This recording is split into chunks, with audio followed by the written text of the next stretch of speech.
ನಮಸ್ಕಾರ. ನಾನು doctor Vijayalakshmi ತುಂಗಾಳ್, ವೃತ್ತಿಯಿಂದ ವೈದ್ಯೆ. 17 April ಭಾರತದ ಎಲ್ಲ ಮಹಿಳೆಯರಿಗೆ ಕರಾಳ ದಿನ. ನಾವೆಲ್ಲರೂ ಅವತ್ತು ಸಂಸತ್ತಿನಲ್ಲಿ ನಾರಿ ಶಕ್ತಿ ಅಧಿನಿಯಮ ಅಂದರೆ ಲೋಕಸಭೆ ಮತ್ತು ವಿಧಾನಸಭೆಗಳಲ್ಲಿ 33% ಪರಿಶಿಷ್ಟ ಜಾತಿ ಮತ್ತು ಪರಿಶಿಷ್ಟ ಸಂಘಟನೆಗಳನ್ನು ಒಳಗೊಂಡು ಕೊಡ್ತಾರೆ ಅಂತ ಹೇಳಿ ಕಾಯ್ತಾ ಇದ್ವಿ.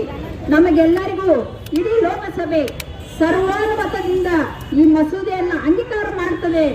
ಎಲ್ಲರಿಗೂ ಮಹಿಳೆಯರಿಗೆ ಹಕ್ಕು ಕೊಡುವುದು ಬೇಕಾಗಿದೆ ಅಂತ ತಿಳ್ಕೊಂಡಿದ್ವಿ. ಆದ್ರೆ ಹಂಗಾಗ್ಲಿಲ್ಲ.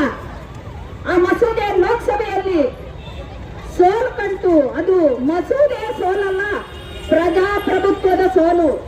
ಯಾವ ದೇಶದಲ್ಲಿ ಸಮಾನತೆಗಾಗಿ ಸಂವಿಧಾನದಲ್ಲಿ ಡಾಕ್ಟರ್ ಅಂಬೇಡ್ಕರ್ ಅವರು ಮೊದಲನೇ ಚುನಾವಣೆಯಲ್ಲಿ ಮಹಿಳೆಯರಿಗಾಗಿ ಮತದಾನದ ಹಕ್ಕನ್ನು ಕೊಟ್ಟರು. ಅಲ್ಲಿ ಮಹಿಳಾ ಮೀಸಲಾತಿ ಸೋತದ್ದು ಬಹಳಷ್ಟ ಒಂದು ಕರುಣಾಜನಕ ಸ್ಥಿತಿ ಅಂತ ಹೇಳ್ತೀನಿ. ಅರ್ಧದಷ್ಟು ಸಂಖ್ಯೆ ಇರುವಂತಹ ಒಂದು ಜನಸಂಖ್ಯೆ ಒಳಗ ಅರ್ಧದಷ್ಟು ಸಂಖ್ಯೆ ಮಹಿಳೆಯರಿದ್ದಾರ. ಮತದಾರರಲ್ಲಿ ಕೂಡ 48% ಮಹಿಳೆಯರಿದ್ದಾರೆ. ಅನೇಕ ಚುನಾವಣೆಗಳಲ್ಲಿ ಮಹಿಳಾ ಇದ್ದಾರೆ.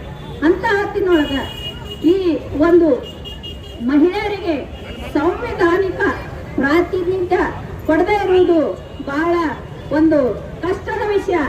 ನೋಡ್ರಿ, ನೀವು ಮೊದಲಿನಿಂದ ಈ ಮಹಿಳಾ ಮೀಸಲಾತಿ ಬಗ್ಗೆ ನೋಡಿದಾಗ 96ರಲ್ಲಿ ಮೊದಲ ಬಾರಿಗೆ ದೇವೇಗೌಡರು ಮಂಡಿಸಿದ್ರು. ನಂತರ ಅಟಲ್ಜಿ ಅವರು 98ರಿಂದ 2004ರವರೆಗೆ ಅದಕ್ಕಾಗಿ ಪ್ರಯತ್ನ ಪಟ್ಟರು, ಆಗಲಿಲ್ಲ. 2010ರಲ್ಲಿ ಕಾಂಗ್ರೆಸ್ ಇದನ್ನ ಮಂಡಿಸಿದ್ರು. ರಾಜ್ಯಸಭೆಯಲ್ಲಿ ಇದು ಅಂಗೀಕಾರವಾದರೂ ಮತ್ತೆ ಲೋಕಸಭೆಗೆ ಬಂದಾಗ ಕಾಂಗ್ರೆಸ್ನ ಮಿತ್ರ ಪಕ್ಷಗಳೇ ಅದನ್ನು ವಿರೋಧ ಮಾಡಿದ್ವು. ಅದನ್ನು ವಿರೋಧ ಮಾಡಕ್ ಹಚ್ಚಿದ್ದು ಕಾಂಗ್ರೆಸ್. SP BSP ಮುಂತಾದವು ಎಲ್ಲರೂ ಕೂಡ ಈ ಮೀಸಲಾತಿಯನ್ನು ವಿರೋಧ ಮಾಡಿ ಅದನ್ನ ಹರಿದಾಕಿದ್ರು. ಇಂಥ ಒಂದು ಕಾಂಗ್ರೆಸ್ ಮನಸ್ಥಿತಿ ಐತಿ. ಆದ್ರ ಕಾಂಗ್ರೆಸ್ನವರು ಕುಟುಂಬ ರಾಜಕಾರಣ, ತಮ್ಮ ಮನೆಯ ಮಹಿಳೆಯರಿಗೆ ಮಾತ್ರ ಅಧಿಕಾರ, ಅವರು ಪ್ರಧಾನಮಂತ್ರಿ ಆಗ್ಬಹುದು, ಮತ್ತೇನೋ ಆಗ್ಬಹುದು. ಆದ್ರೆ ಸಾಮಾನ್ಯ ಮಹಿಳೆಯರು ಆಗೋದಿಲ್ಲ. ಅವರು ಕೇವಲ ಮತದಾರ ಇರಬೇಕು, ತಮಗೆ ವೋಟ್ ಹಾಕಿ ಅವರು ಬೆಂಬಲಿಸ್ತಾ ಇರಬೇಕು. ಇದು ಕಾಂಗ್ರೆಸ್ ಮನಸ್ಥಿತಿ. ಅದೇ ಭಾರತೀಯ ಜನತಾ ಪಕ್ಷದಲ್ಲಿ ಎಲ್ಲರಿಗೂ ಅವಕಾಶ ಇದೆ. ಒಂದು ಸುಷ್ಮಾ ಸ್ವರಾಜ್ ಅಕ್ಕನವರಿಂದ ಹಿಡಿದು ಇವತ್ತಿನ ನಿರ್ಮಲಾ ಸೀತಾರಾಮನ್, ದೆಹಲಿ ಮುಖ್ಯಮಂತ್ರಿ ರೇಖಾ ಗುಪ್ತಾ ಅವರಿಗೆ ಎಲ್ಲರಿಗೂ ಕೂಡ ಪಕ್ಷ ಒಂದು ಅವಕಾಶವನ್ನ ನೀಡಿದೆ. ನಾವು ಮಹಿಳೆಯರಿಗಾಗಿ ಮೋದಿಜಿಯವರು ಮಾಡಿದಂತ ಎಲ್ಲ ಸಬಲೀಕರಣದ ಒಂದು ಕಾರ್ಯಕ್ರಮ ನೋಡಿದಾಗ 10 ವರ್ಷದಲ್ಲಿ ಮಹಿಳೆಯರ ಒಂದು ಪರಿಸ್ಥಿತಿ ಬದಲಾಗಿದೆ. ಸಾಮಾಜಿಕವಾಗಿ ಮಹಿಳೆಯನ್ನು ನೋಡುವಂತಹ ಒಂದು ದೃಷ್ಟಿ ಬದಲಾಗಿದೆ. ಅವರಿಗೆ ಪ್ರತಿಯೊಂದು ರಂಗದಲ್ಲಿ ಅವಕಾಶವಿದೆ. ವೃತ್ತಿಯಲ್ಲಿ ವೈದ್ಯರಾಗಿ, ಇಂಜಿನಿಯರ್ ಆಗಿ, ವಕೀಲಿಯಾಗಿ, ನ್ಯಾಯಾಧೀಶರಾಗಿ, ಉದ್ಯಮಿಯಾಗಿ, ಆಡಳಿತ ಅಧಿಕಾರಿಯಾಗಿರುವಂತ ಮಹಿಳೆ ಇವತ್ತು ಅದೇ ರೀತಿ ಲೋಕಸಭೆ ವಿಧಾನಸಭೆಗಳಲ್ಲಿ ಪ್ರಾತಿನಿಧ್ಯ ಪಡೆಯಲೇಬೇಕಾಗಿದೆ. ಇಂತಹ ಒಂದು ಹೊತ್ತಿನಲ್ಲಿ ನೋಡ್ರಿ, ಯಾವುದೇ ಒಂದು ಒಳ್ಳೆ ಕೆಲಸ ಮಾಡಿದಾಗ ಮೋದಿಜಿಯವರು ಒಂದು ಒಳ್ಳೆ ದೇಶದ ಪ್ರಗತಿಪರ, ದೇಶದ ಹಿತಚಿಂತನೆಯ ಮಸೂದೆಗಳನ್ನ ತಂದಾಗ ಕಾಂಗ್ರೆಸ್ ವಿರೋಧ ಮಾಡಿದೆ. ಅದು CA ಇರಬಹುದು, ಅಥವಾ ಕಾಶ್ಮೀರದ 371 ಆರ್ಟಿಕಲ್ ರದ್ದತಿ ಇರಬಹುದು, ಹಾಗೂ ತ್ರಿವಳಿ ತಲಾಖ್ ರದ್ದತಿ ಇರಬಹುದು, ದೇಶದ ರಕ್ಷಣಾದ ವಿಚಾರದಲ್ಲಿ ಸರ್ಜಿಕಲ್ ಸ್ಟ್ರೈಕ್ ಇರಬಹುದು, ಆಪರೇಷನ್ ಸಿಂಧೂರ ಇರಬಹುದು, ಪ್ರತಿ ಒಂದನ್ನು ಕಾಂಗ್ರೆಸ್ ವಿರೋಧ ಮಾಡಿದೆ.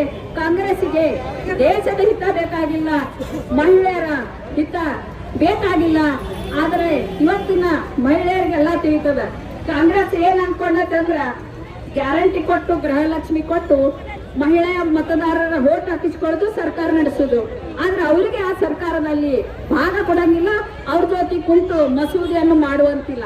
ಇಂಥ ಮನಸ್ಥಿತಿ ಇದ್ದದನ್ನ ಇಡೀ ದೇಶದ ಮಹಿಳೆಯರು ಇವತ್ತು ಗಮನಿಸ್ತಾ ಇದ್ದಾರೆ.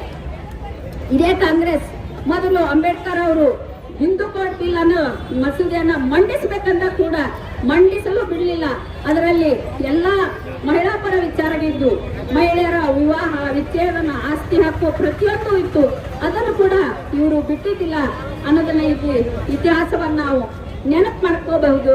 ಇಂತಹ ಒಂದು ಕಾಂಗ್ರೆಸ್ ಮಹಿಳಾ ವಿರೋಧಿ, ಇದಕ್ಕೆ ನಮ್ಮ ಮಹಿಳೆಯರು ತಕ್ಕ ಪಾಠ ಕಲಿಸ್ತಾರೆ ಅಂತ ಹೇಳಿ ನನ್ನ ಮಾತಿಗೆ ವಿರಾಮ ಹೇಳುತ್ತೇನೆ. ಜೈ ಹಿಂದ್. ಮೇಡಮ್, ನಾನೊಂದು ಪ್ರಶ್ನೆ ನೀವು ಹೇಳ್ತೀರಿ ಕಾಂಗ್ರೆಸ್ ಮಹಿಳಾ ವಿರೋಧಿ ಅದಂತ. ಅವ್ರು ಏನ್ ಹೇಳ್ತಾರೆ ಗೊತ್ತೇ, ನಾವು ಡಿಲಿಮಿಟೇಷನ್ ವಿರೋಧಿಗಳು, ನಾವು ಕಾಂಗ್ರೆಸ್ ಮಹಿಳಾ ವಿರೋಧಿ. ಜನಸಂಖ್ಯೆ 55 ಕೋಟಿ 145 ಆದಾಗ ಡಿಲಿಮಿಟೇಷನ್ ಬರತೈತಿ. ಇವತ್ತಿಲ್ಲ ನಾಳೆ 1971 ಇವತ್ತು ಹೆಂಗ್ ನೀವು ಫಾಲೋ ಮಾಡ್ತೀರಿ? ಇವತ್ತಿಲ್ಲ 2019 ಅದು ಬಂದೇ ಬರ್ತದೆ. ಮಹಿಳೆಯರು ಸಮಾಜದ ಹೃದಯವಾಗಿದ್ದು ಅಂತ ಮಹಿಳೆಯರಿಗೆ ಅನ್ಯಾಯ ಆಗೋ ಟೈಮಿಗೂ ಯಾರು ಬರಲಿಲ್ಲ. ಇವಾಗ ನಾವು ಅದ್ರ ಬಗ್ಗೆ ಮಾತಾಡ್ಲಿಲ್ಲ ಅಂದ್ರೂ ಅದು ಅನ್ಯಾಯ ಆಗುತ್ತದ. ಮೋದಿಜಿ ಅವರು ಮಹಿಳೆಯರಿಗೆ 33% ರಿಸರ್ವೇಶನ್ ಮಾಡ್ಬೇಕಂತ ಪ್ಲಾನ್ ಮಾಡಿದಾಗ ವಿರೋಧ ಪಕ್ಷದವರು ಅದನ್ನ ತಡೆಗಟ್ಟಿದ್ರು. ಪಾರ್ಲಿಮೆಂಟ್ ಒಳಗೆ ಅವ್ರು ಮಾತಾಡೋ ಟೈಮ್ನಾಗ ಟೇಬಲ್ ಬಡಿದ್ ಅವ್ರು ನಕಾತಿದ್ರ. ಅಂತ ಟೈಮ್ದಾಗ ಅವ್ರ ವಾದ ವಿವಾದ ಒಳಗೆ ಗೆದ್ದಿರ್ಬಹುದು, ಆದ್ರೆ ಇತರ ಮನುಷ್ಯತ್ವವನ್ನು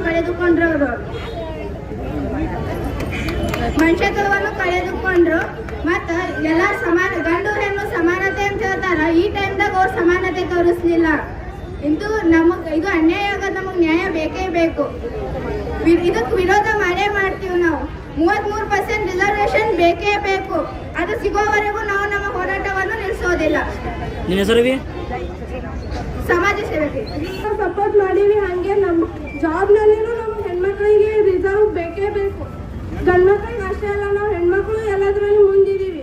ಕಾಲೇಜ್ನಾಗಲ್ಲಿ ಎಲ್ಲೇ ಸಮಾಜ ಸೇವಕರಲ್ಲಿ ಎಲ್ಲದರಲ್ಲೂ ನಾವು ಹೆಣ್ಮಕ್ಳು ಮುಂದಿದ್ದೀವಿ. ಯಾವುದೇ ಹಿಂದೆ ತಗೊಂಡಿಲ್ಲ. ಹಾಗಾಗಿ 33% ನಮ್ಮ ರಿಸರ್ವ್ ಜಾಬಿಗೆ ಬೇಕೇ ಬೇಕು. ಅದನ್ನ ಇನ್ನೂ ತನಕ ಹೋರಾಟ ಮಾಡೇ ಮಾಡ್ತೀವಿ. ಗೆಲ್ಲುವವರೇ ಹೋರಾಟ.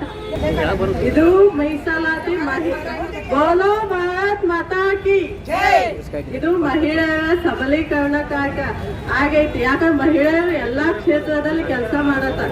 ಇದು ಸಿಗೋದ್ರಿಂದ ಮೇನ್ ಆಗಿ ನಮಗ ವಿಧಾನಸಭೆ ನಮ್ಮ ಸಮಸ್ಯೆಗಳನ್ನ ನಾವು ನೇರವಾಗಿ ನಿಂತು ಮಂಡಿಸಿ ಅದರ ಬಗ್ಗೆ ನಿರ್ಧಾರ ತಗೊಳಕ್ ನಮಗ ಬಹಳ ಅನುಕೂಲ ಆಗ್ತೈತಿ. ಹೆಣ್ಮಕ್ಳ ಸಬಲೀಕರಣ ಬಹಳ ಮುಖ್ಯ ಅದ. ಸಮಾಜದ ಬೆನ್ನೆಲುಬು ಹೆಣ್ಣು ಮಕ್ಕಳು. ಯಾಕಂದ್ರೆ ನಮ್ದು ದೇಶದ ಅರ್ಧದಷ್ಟು ಜನಸಂಖ್ಯೆ ಹೆಣ್ಮಕ್ಳು ಅದ. ಆದ್ರೆ ಶಾಸನ ಸಭೆಗಳಲ್ಲಿ ಅಷ್ಟು ಹೆಣ್ಮಕ್ಳಿಲ್ಲ. ಈ ಮಸೂದೆ ಬೌದ್ಧವಿತ್ತ ಹೆಣ್ಮಕ್ಳು ಜಾಸ್ತಿ ಆಗ್ತಾರೆ ಮತ್ತು ನಮ್ಮ ಹಕ್ಕುಗಳ ಕುರಿತು ನಾವೇ ಮಂಡಿಸಿ ನಾವು ನಿರ್ಧಾರಗಳನ್ನು ತೆಗೆದುಕೊಳ್ಳಬಹುದು. ಭಾರತ್ ಮಾತಾ ಕಿ ವಂದೇ ವಂದೇ. ಇವತ್ತಿನ ನಮ್ಮ ಈ ಹೋರಾಟ ಯಾಕಂದ್ರೆ ಇದು ನಮ್ದು ಮನೆ 33% ಮೀಸಲಾತಿಗೆ ವಿರೋಧ ಪಡಿಸಿದಂತ ಕಾಂಗ್ರೆಸ್ ವಿರುದ್ಧ ಇದು ಹೋರಾಟ ಮಹಿಳೆಯರು ಮಾಡ್ತಾ ಇದ್ದೀವಿ. ನಾವು ಇದು ಯಾವುದೇ ಪಕ್ಷ ಇಲ್ಲ, ಯಾವುದೇ ಜಾತಿ ಇಲ್ಲ, ಪಕ್ಷಾತೀತವಾಗಿ ಜಾತ್ಯತೀತವಾಗಿ ಎಲ್ಲರೂ ಸೇರಿ ಈ ಹೋರಾಟವನ್ನು ಮಾಡಿದ್ದೀವಿ. ಸಿದ್ದೇಶ್ವರ ದೇವಸ್ಥಾನದಿಂದ ಗಾಂಧಿ ಸರ್ಕಲ್ವರೆಗೂ ಈ ಹೋರಾಟವನ್ನ ಮಾಡ್ಕೊಂತ ಇಲ್ಲಿವರೆಗೂ ಬಂದಿವಿ. ಈಗ ಇದು ಹೋರಾಟ ಇಷ್ಟಕ್ಕೆ ನಿಲ್ಲುವುದಿಲ್ಲ. ಅಭಿ ತೋ ಯೇ ಪಿಕ್ಚರ್ ಹೈ, ಟ್ರೇಲರ್ ಅಭಿ ಬಾಕಿ ಹೈ. ಬೋಲೋ ಭಾರತ್ ಮಾತಾ ಕಿ.